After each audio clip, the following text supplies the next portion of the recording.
Hey friends, it's Simone.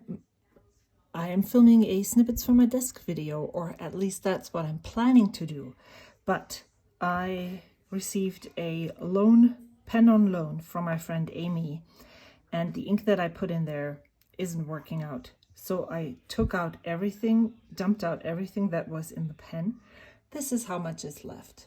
And I thought that I would show this to you to illustrate how little ink you lose when you dump ink that you have in a pen down the drain. This is not really worth actually saving, but I am going to save it. I thought it was going to be more.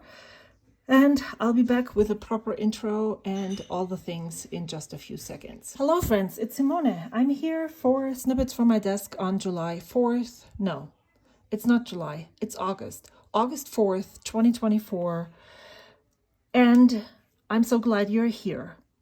The first thing I want to say is that because I am sharing these videos on the day that I filmed them with my Ko-fi community, and then share this video about 2 weeks later with you all, I might forget what I have talked about in this video by the time you see it and comment it. And I would absolutely appreciate it if you have specific questions about one thing.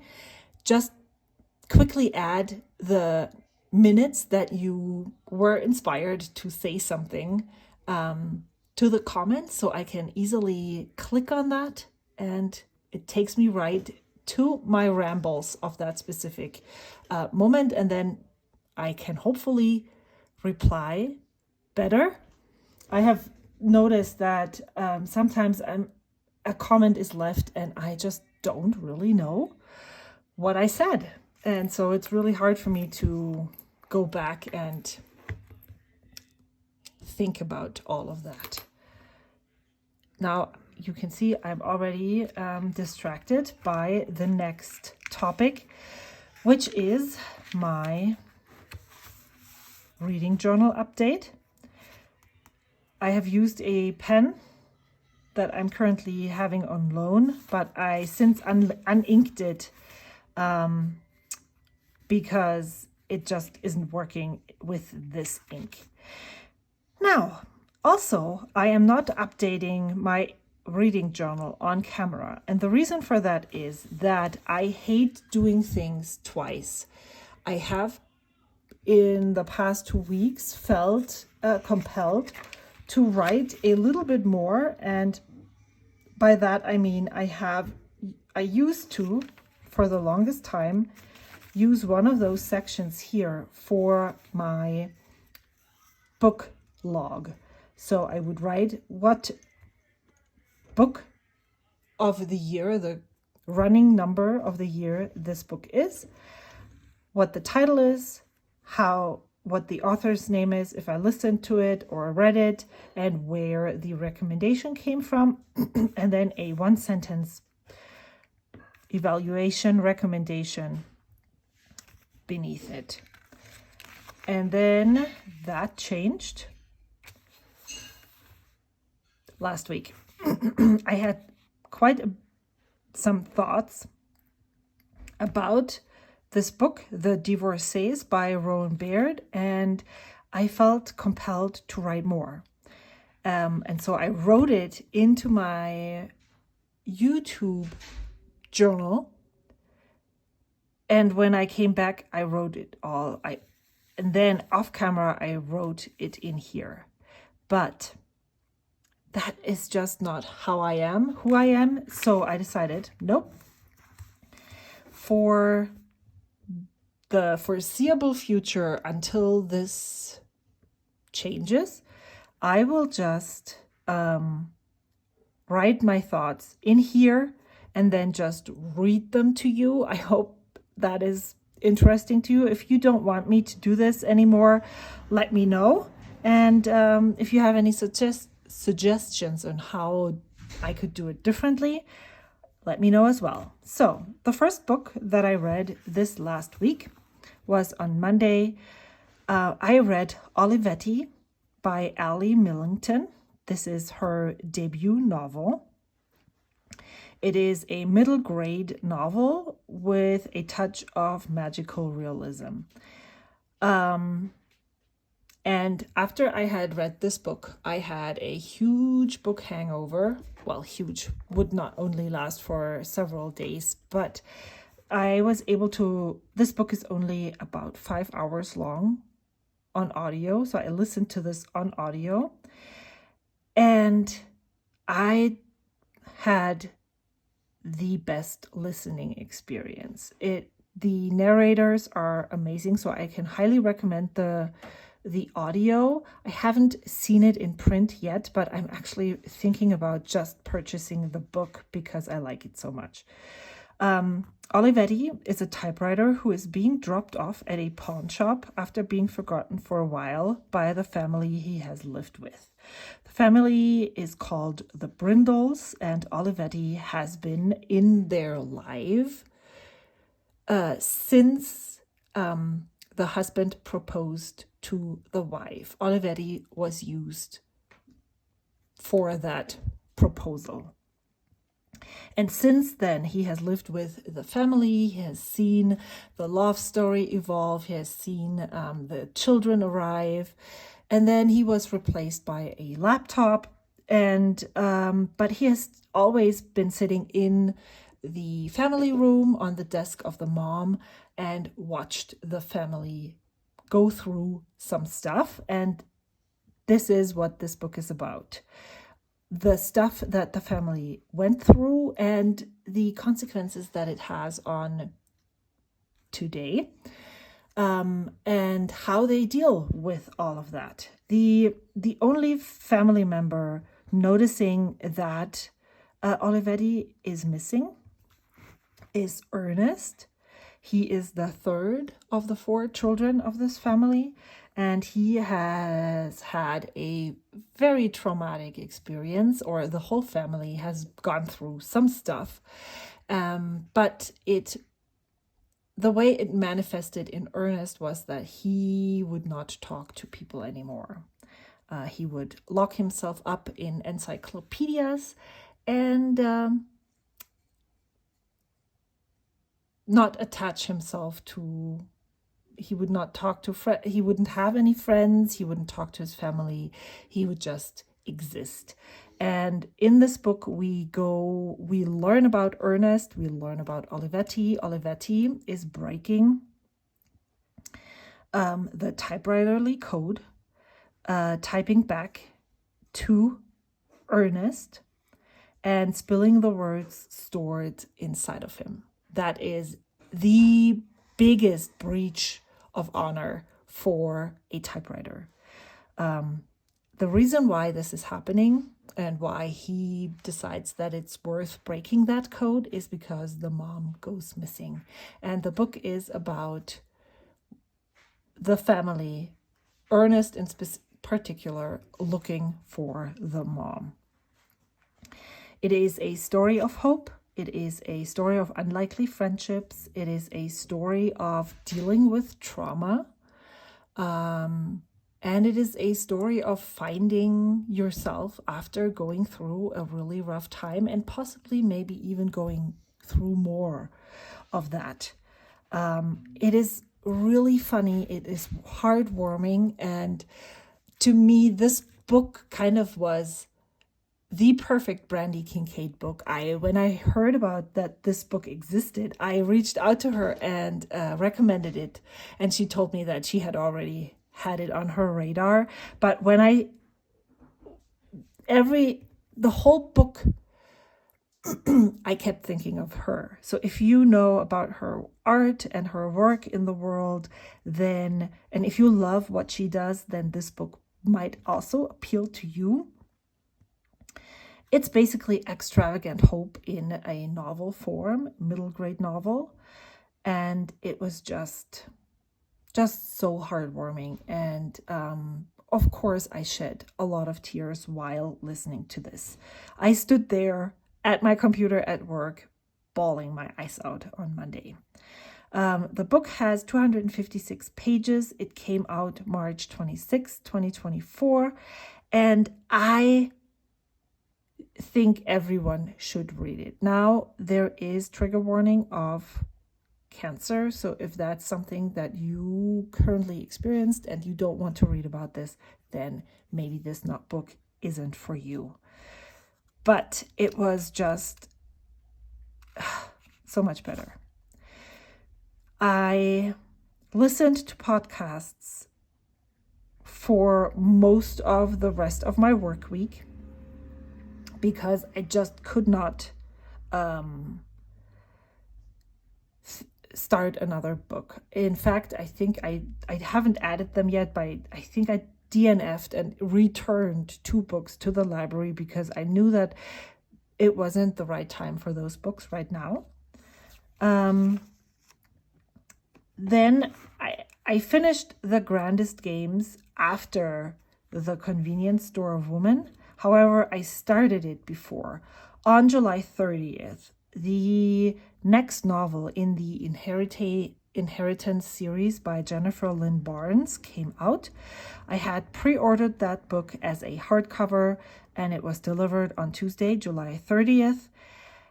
And I actually gave it to my son to read, but he didn't start reading it. And so I think on Thursday night, I took that book to bed with me and started reading it.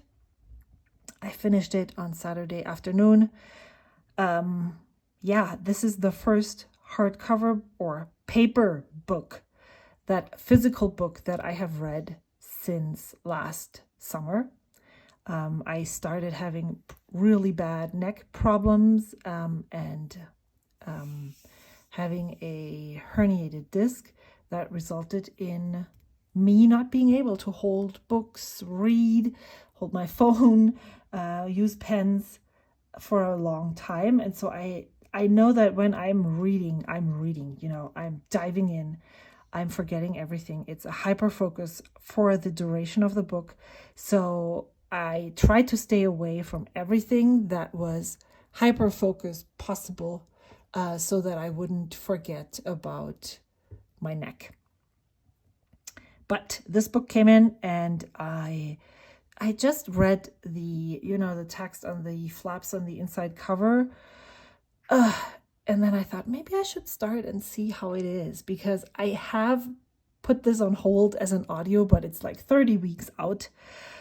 And so I'm going to talk about The Grandest Game first, and then I will tell you about Convenience Store Woman. The Grandest Game is the 5th book of the Inheritance games. I believe that it's what it's called, the whole series.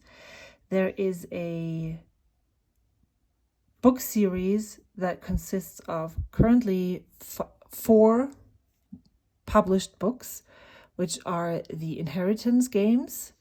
The 5th book comes out in November of 2024. The 4th book came out in August 29th, 2024, which was called The Hawthorne Brothers.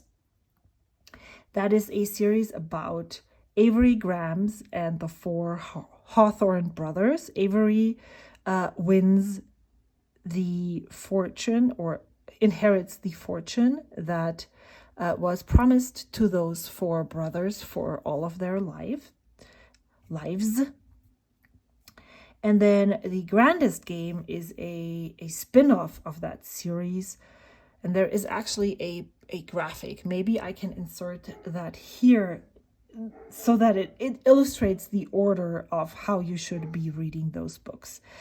And The Grandest Game is the first in a possible duology where it deals with this year's Grandest Game. The Grandest Game is an annual competition run by billionaire Avery Grams. You can win a whole lot of money by if you're able to enter. There are 7 golden tickets, so 7 competitors. The book is told from the perspective of 3 of those competitors. We have met those people in the previous novels, but in my eye, of course, you get to know those people more deeply. Sometimes you might understand some of their decisions better. You might, because you have backstory, you might be able to understand the way that they behave better. But in order to read the book, it is not necessary to know and have read all of those books. But it's definitely more fun because you know their backstory. The book, while I was reading the book, so it starts, it's basically what this is, and the whole series is about, I would call it a adventure mystery thriller-ish. It's YA, and it's about puzzles. And I always comp this, or that's what it reminds me of, is Mr. Lemoncello's Library. That is a middle grade novel where the competitors are locked in a library and have to escape. They basically have, the library is a big escape room and they have to get out. This is very similar. The whole series is very similar. Of course, there is intrigue and there might be some violence. There is a little bit of romance. I don't believe that there is a lot of open door spice to be noticed, but there, of course, there is also romance and love interests at heart. But the main focus is that escape through puzzles, getting out. So the grandest game starts in the same thing. It's an escape room. They have all night to get out and solve puzzles. Now, I thought that the book was the whole game, but while I was reading it and the further I got in the novel, and you would see, okay, I have read over 50%. We're still in the first game of this grandest game. This might not end the way that I had hoped it would. And of course it didn't. It ended in a major cliffhanger. They end the first game in the grandest game, but the grandest game is not over by the time the book is over. So you will be waiting a full year for to be able to continue reading about this specific game, which is not something that I necessarily like. I like series. I like when they're basically closed up compartments in themselves. So that was definitely something I love these types of books, but I don't enjoy when I'm having to wait for another year in order to continue reading about this specific event. Now, I can't remember if it was exactly the same in the first series of the Inheritance games. In my mind, the first 3 books belong together, and then but it says it's 5 books. So the Inheritance games, the Hawthorne brothers, and then the book that is being released in November, which is backstory and novellas. So I'm a bit afraid that the author, I hope she had all of this already hashed out, and now the publisher, because this is so successful, is just like gathering the material and spreading it out. But I'm a bit concerned that she is trying to publish too many books in a row, like in a short sequence. That is something that I'm a bit concerned about. But if you're interested in this, and if this sounds interesting to you, there is a whole backlog of books that you can read first before you get to this latest release. As I said, this was released July 30th, so just last Tuesday. It is a YA novel, 384 pages. It was released by Little Brown Books for Young Readers. And even though I have just mentioned so many concerns, I highly recommend this book if you like that type of book. I categorize this as a romance, tension, nothing more, puzzle adventure. And yeah, I would love to hear your thoughts on this series if you have read it before. The last book that I read was even shorter than Olivetti. I listened to this on audio. This is a book in translation. This was recommended on my Discord. It is called Convenience Store Woman by Sayaka Murata. It is the story of the 36-year-old Keiko Furukura, who has never fit in her whole life. She was the odd one out. People weren't able to follow her logic. She stood out in her family. She stood out in school. She never fit in. When she's 18, she starts working at Smile Mart, a convenience store, and this is where she finds peace and purpose in life.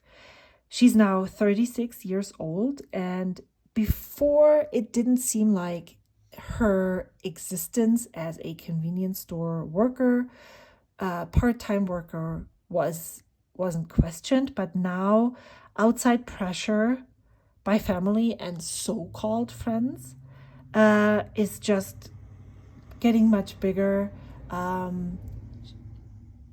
She is expected to find a husband.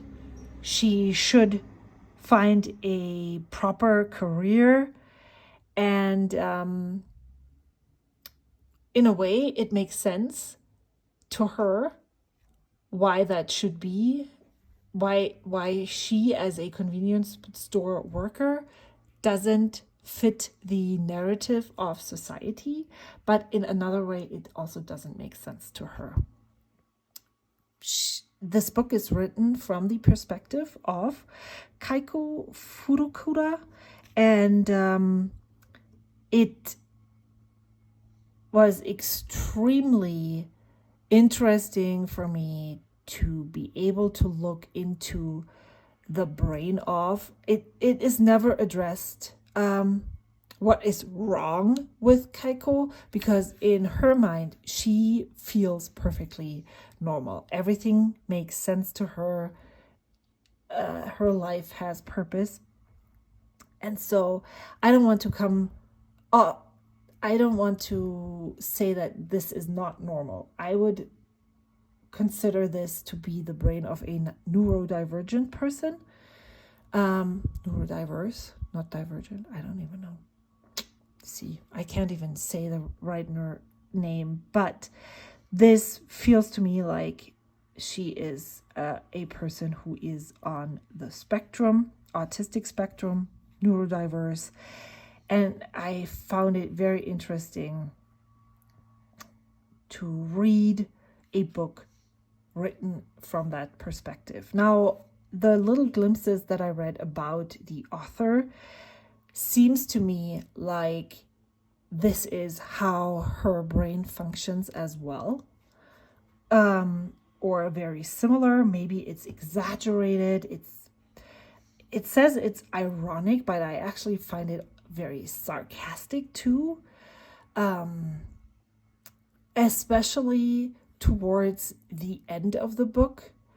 So the first half is basically telling how this convenience store helps Keiko find purpose in life, structure her life. It tells the backstory of how she didn't fit in. There's always glimpses back on how her life was before she started working at the convenience store, and how social interactions, because this Smile Mart has such rigid structures and how to interact with people.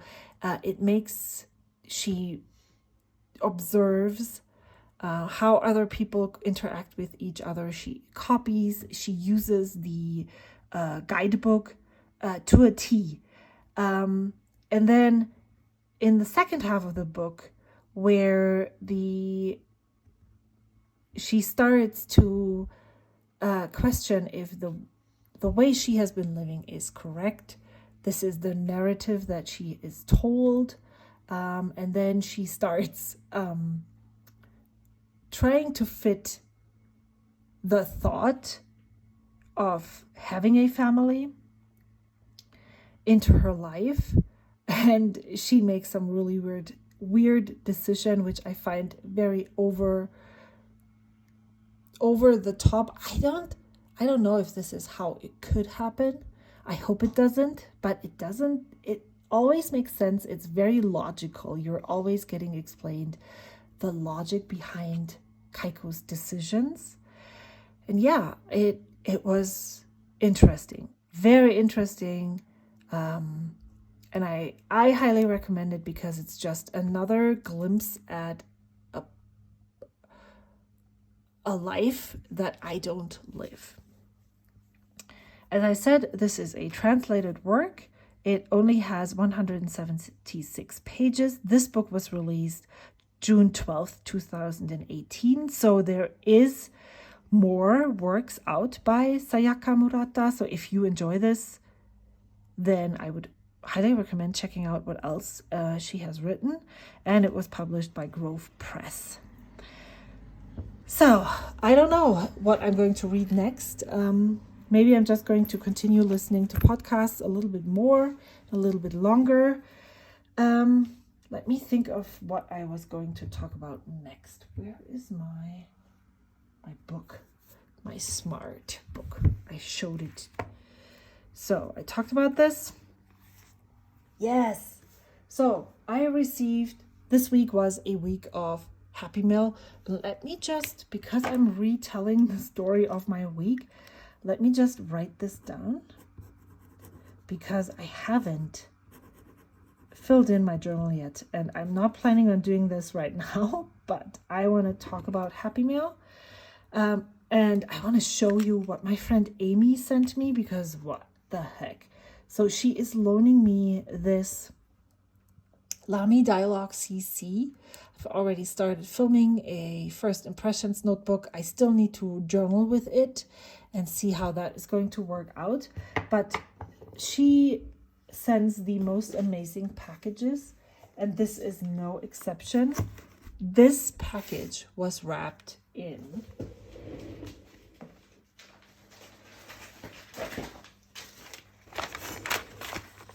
this paper. And of course, this was made by her. I am going to use this as not collage. Oops, excuse me. Not collage paper, but I want to put, I want to make an envelope from this. Of course, if you're watching YouTube, you might have seen Jane from JP Pen and Ink talk about envelopes a lot. I have been greatly inspired. So that was the first thought that I had. Let me just make an envelope from this. But she has been packing, and so she sent this PET tape. This looks like illustrations from a picture book, doesn't it? I need to find out more about this PET tape. So Amy, if you are watching this, please let me know who is the artist, and maybe it is from a picture book. And then she sent this little crochet mushroom. This is something that I would like to definitely sketch for my journal. So I'll have to put that in here. Sketch mushroom.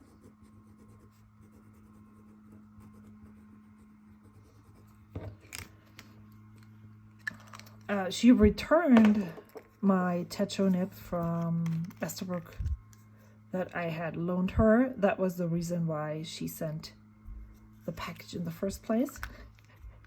And then in the recent stationery selection for July, there was this letter set included. That is this one. And I just want to show you how amazing this looks. So this is the front. And she put here, yes, it's me with these style stamps. Yep. This is supposed to be the blanket. But there is a perforated thing where you take this off and then you have the bear hiking on the envelope flap, and then you take this off and there is footprints. How cute is that? And then you open it and yes, it says, I mean, how freaking cute is this envelope?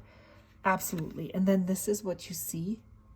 Isn't this just fabulous? So this has 2 pieces of paper in here, and I just love this. I mean, this is just so cute. So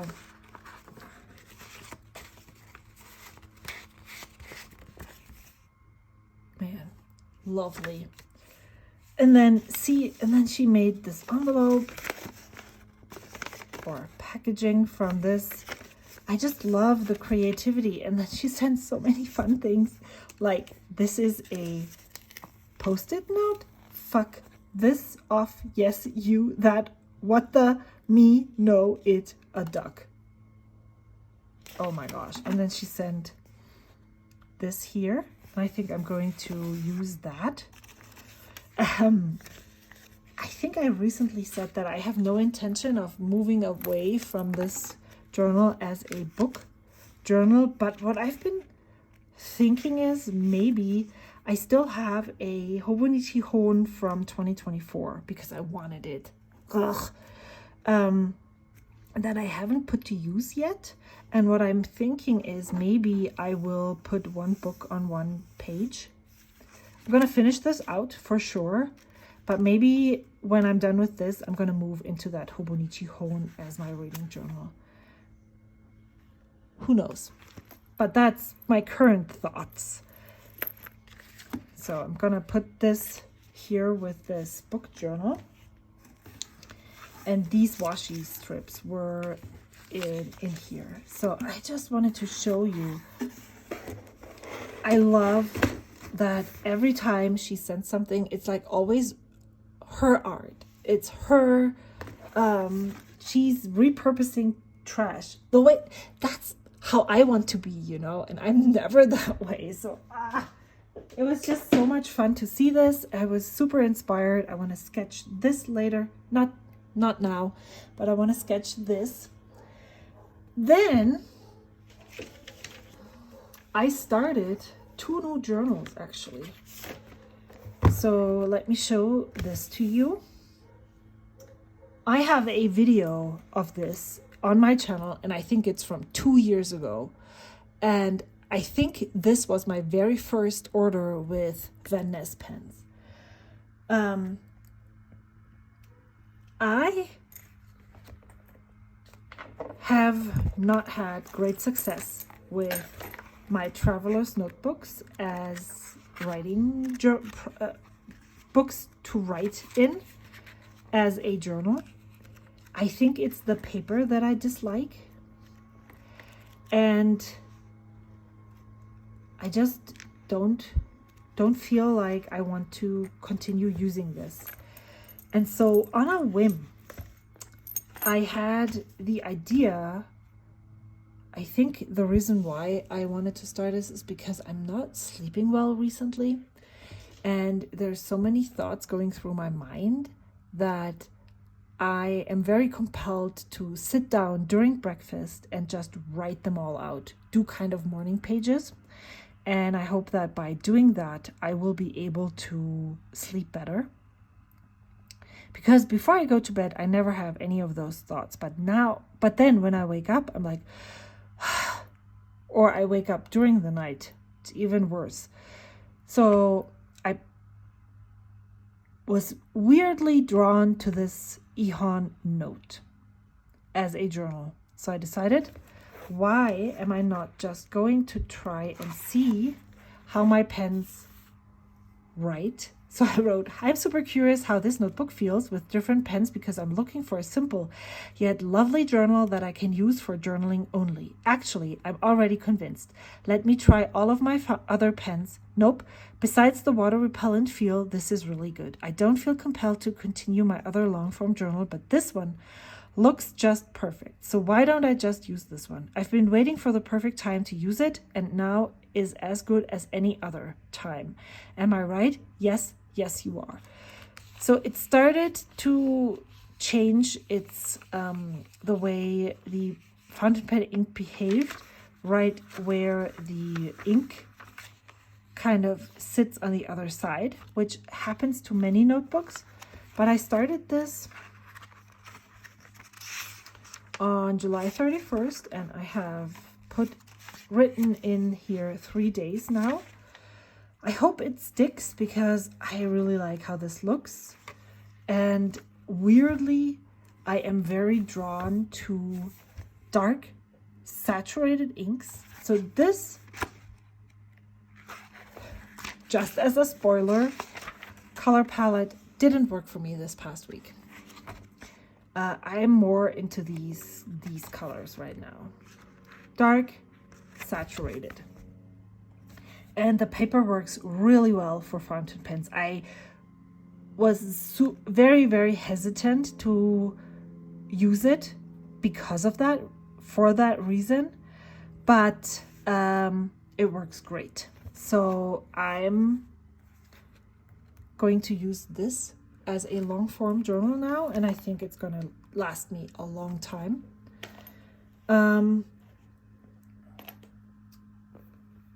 The funny thing is, I started using this on July 31st, and then 2 days after I started using it, I get a comment on that specific video. How weird is that? I will link the video in the cards up above because it's still available from Vanessa, and I just love this. And because it's so great to use with fountain pens, if you want something else besides white or lined paper, this can be your next journal.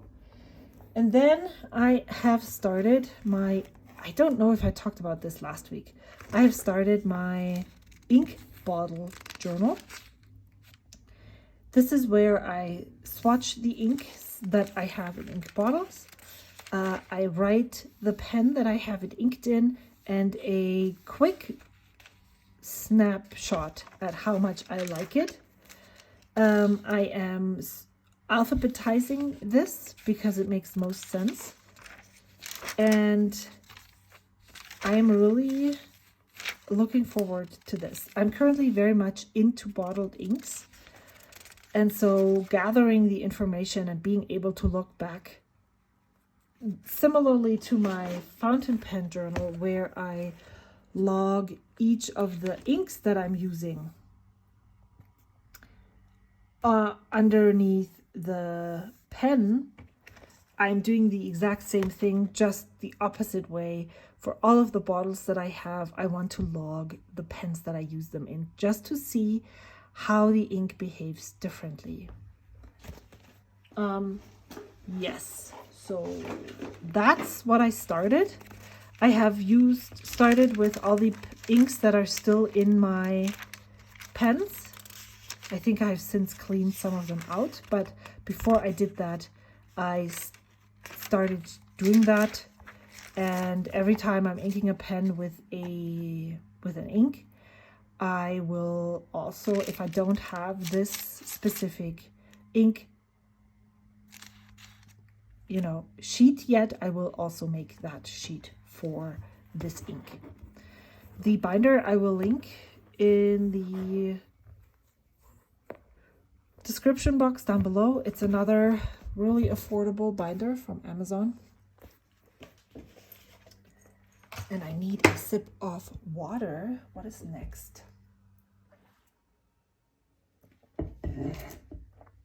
Yeah, I really like inks and fine crisp lines. And because I don't really want to journal in my journal today. Well, I do, but later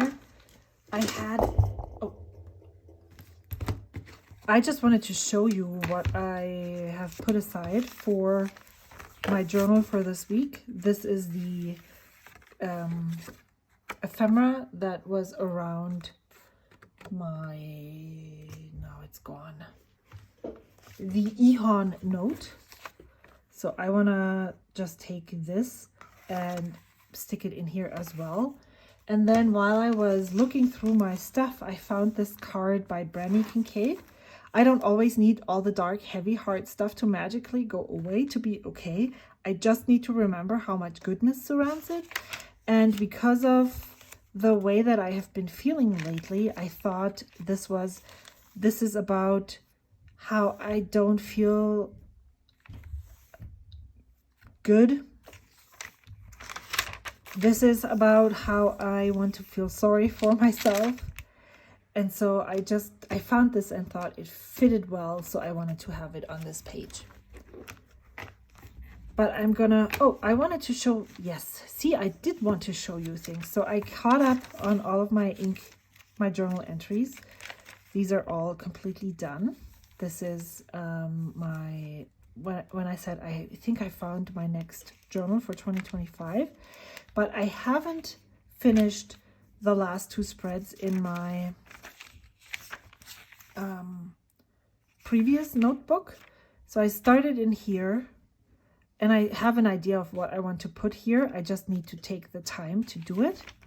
But then instead of copying all of this out of my planner, I actually just used a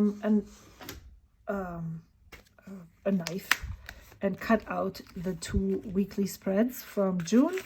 And I actually accidentally also cut out this one. It's this week. So I need to, I don't really even want to put this back in, but here I took them out and I just glued them in here, and I'm going to just leave it like that. Even though this is the week that is in here, I just made a really big collage of all the Happy Mail that came in. So because this was the week that my sister and her family visited, they were here for almost 2 weeks. I just stuck this here because it tells the story of that visit much better than if I had this in 2 different books. So that's where I am with that. If I can finish this this one spread here, then I might be able to share a flip through that first journal soon. But I'm totally copying Jane now. I just took apart an envelope to see if it would fit on a regular letter size paper, and it does. So what I thought I could do, because that's the thing, I have collected so many scrap papers that I want to use for collaging, but I never did. And so I decided, why don't I just follow her lead, create a collage on a letter paper, scan it in, and then I can share that with you all. What do you think? Isn't that, I think that's a really cool idea. So I need to grab all of my supplies before I can do that, and then we can, why is my husband leaving the house? Oh, he's sending something in the mailbox. Okay. Oops. Oh, the first thing I want to do is I haven't done that yet, but I will put this paper on some heavier cardstock so it's easier to trace. And I can get basically 2 envelopes out of this. And I'm really excited for this. So I'm not going to use this specific paper in my collage here. And there's more I want to talk about. This is the inside of a letter there's scrap pieces like this. I keep the tiniest things. So I'm going to put these to the side because that is definitely stuff that I would like to use. I also already love the color scheme here. But I wanted to show you, this is a stamps and stamp inspired product that I get sent from USPS. And I think this would make awesome. This is also quite much heavier. This would make amazing papers for envelopes. So you could use something like that. You don't even have to buy, you know, magazines to make envelopes. And then what else do I have here? I think I don't want to use any of those. What's this? I don't know why I keep these things. Maybe I could make a label from this. And then the other thing that I think would make really amazing envelopes, these are free magazines that you can pick up around town. If you have something like that, like see here, this would make a cool one. Sometimes what I also love is, even if you just use something like this page, because you are basically then putting it back together differently, it might look like an amazing envelope, even though it's not that interesting to begin with. So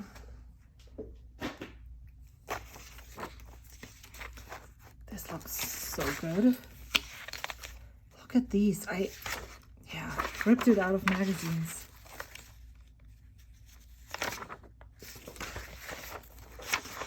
Oh, this one is so lovely too.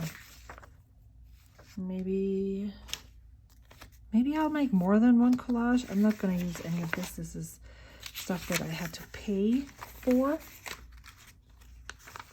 And this one.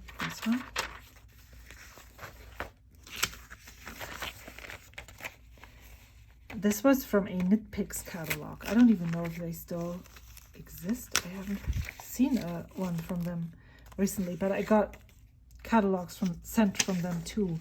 And you can just use it for the texture and the color. There's one. There's another one. Keeping the same things over and over again. This one I like. I hope this fits on there, so maybe I can make an envelope from this.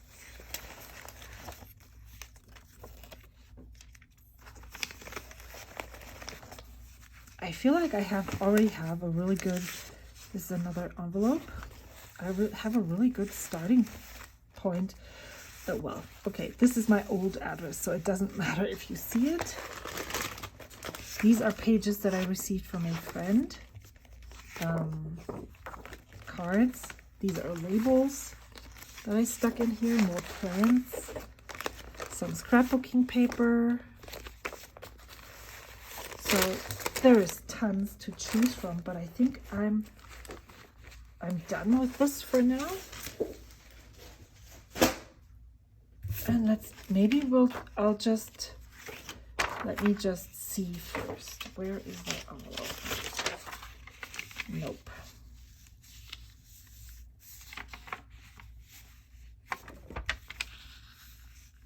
But then she would be upside down, right? So I guess I'll have to just use this somewhere, and then I'll just start by adding these things here. I don't really have to say anything to say right now, so maybe I'm just gonna put on a time lapse and put some music under it.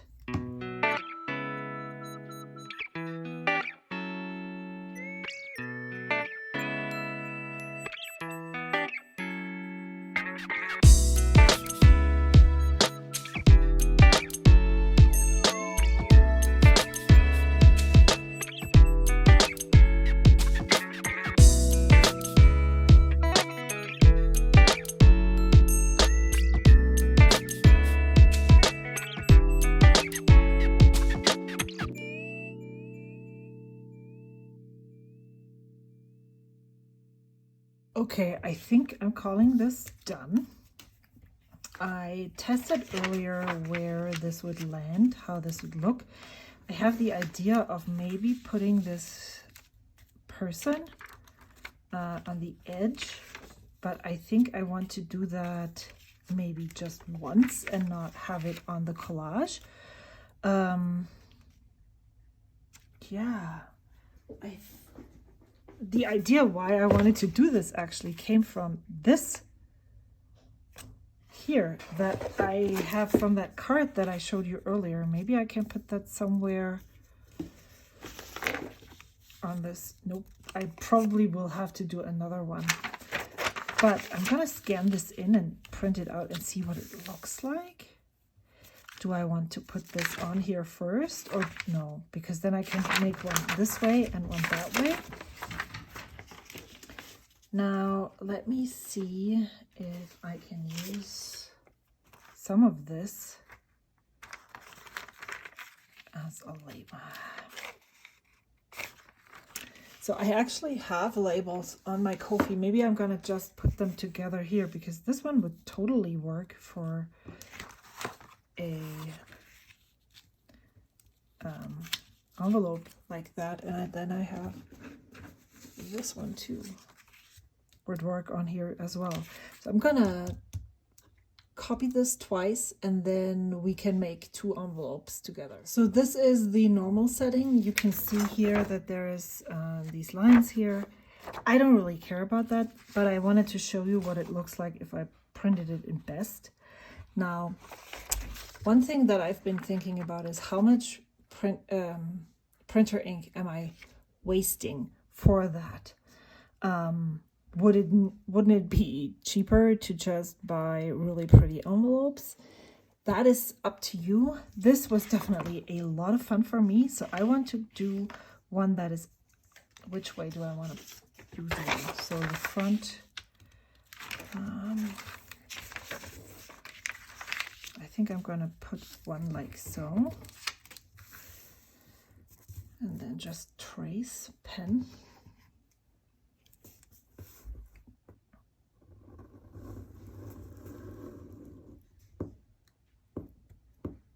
What I also find really fun to do is buying, you know, if your library has that, or you could also pick those up at a little library. I'm not saying this, but you could.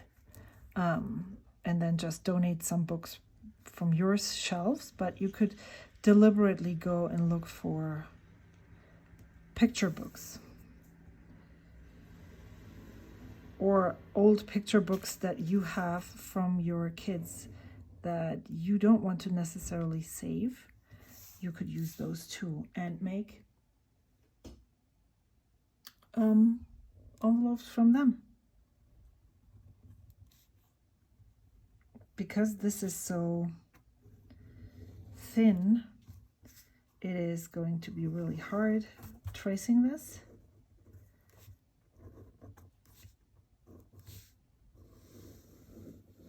But it's gonna work, right?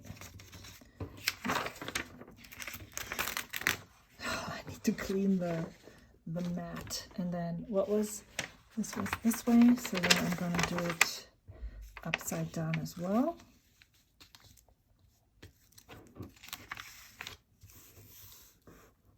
Oh, look here, there's already the color starting to go away. I hope my printer ink is not already going to go to because I just refilled it. So if that is the case, then my printer is definitely not suitable for this kind of printing jobs. This would be awful. I've been working on I made stickers, or I wanted to make stickers, and I had an idea, and I still have that idea, but it turns out it's not as easy as I thought it was going to be. It just doesn't, I'm not artistic enough to bring those to life, so I still need to practice some more, for sure. I think I'm done. I'm all the way around. Yes. So now I need my big scissors.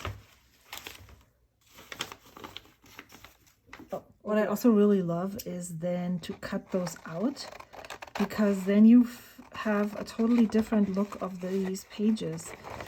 They're going to be so different.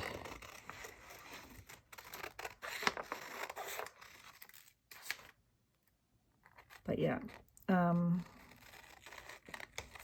I will be having this on my Ko-fi, and if you're a member, you can download that collage and use it for whatever you want to use it for in your creative life. This would also be cool to just use the edges when you decorate your journal. I mean, all of those snippets that I just showed you, you could not make into a collage, then scan it and print it. You can just put it into that,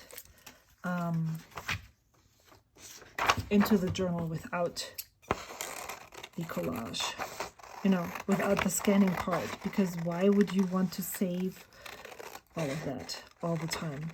The main thing that you want to do is just use it up. But I totally understand why you would scan it in and then print it for an envelope, because it's just way too thick if you have so many layers on there. And I'm not really concerned about the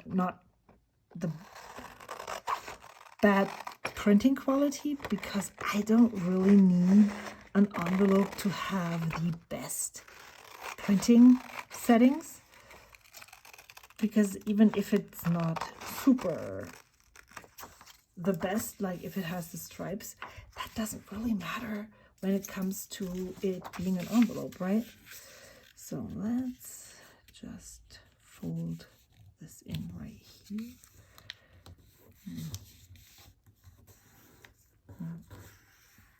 I'm not doing this right, as you can clearly see.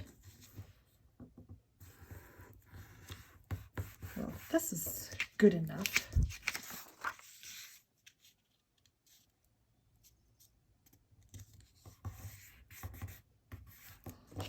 And then let's fold this up.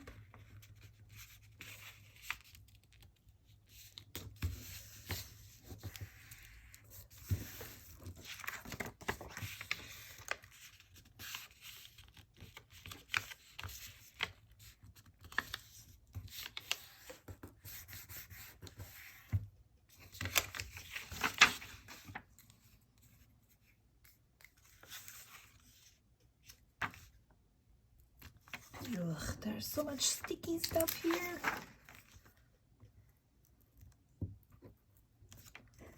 As you can see, not only in my inks am I drawn to this specific color palette, for sure. This is almost too far in. I hope it's not going to... Okay.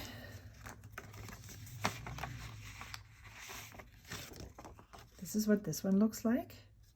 And then I could put a label right here. And then there is the other one. Let's do this one real quick. Why is this so different?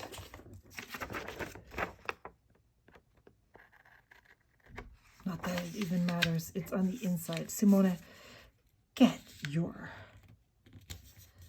stuff to get it together. Here. And then here. And then this.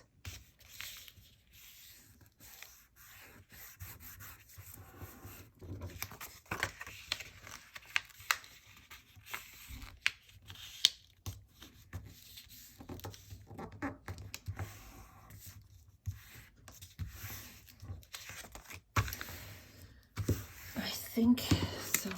Let's see.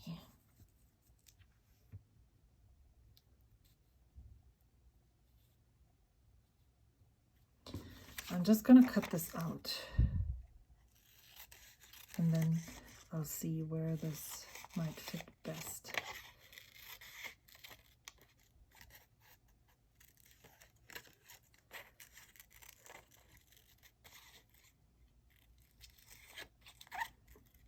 mean, okay, so here's the thing. You could also just take a journal and do this type of collaging in your journal and then find these focal points and then stick those in there. It's not a thing that you can only do.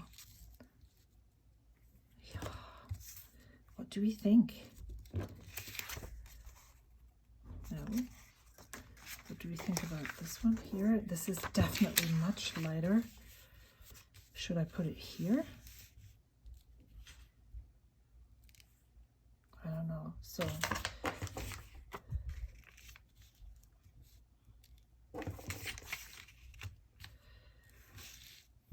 I think I'm going to use this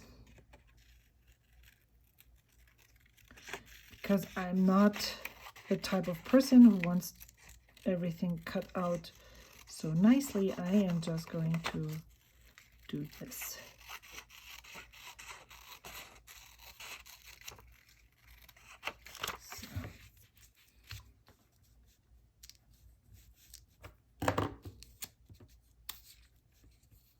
This definitely needs a stamp from, what about this? Do I want to have this off? Yeah.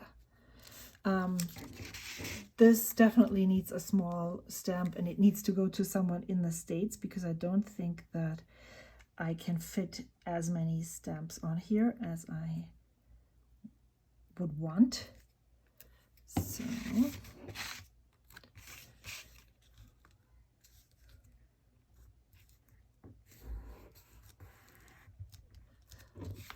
kind of put the for sure. That's what she's doing. So I had an idea and I'm going to try this out, even if it might not work out well and look really bad. What if, no, what if I took this and just, you know, did this?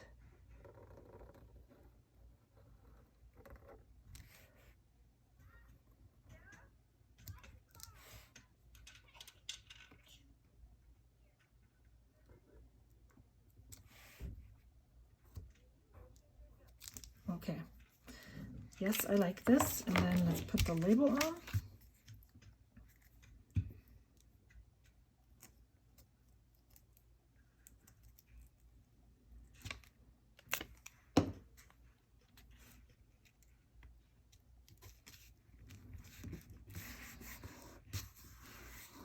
Totally works.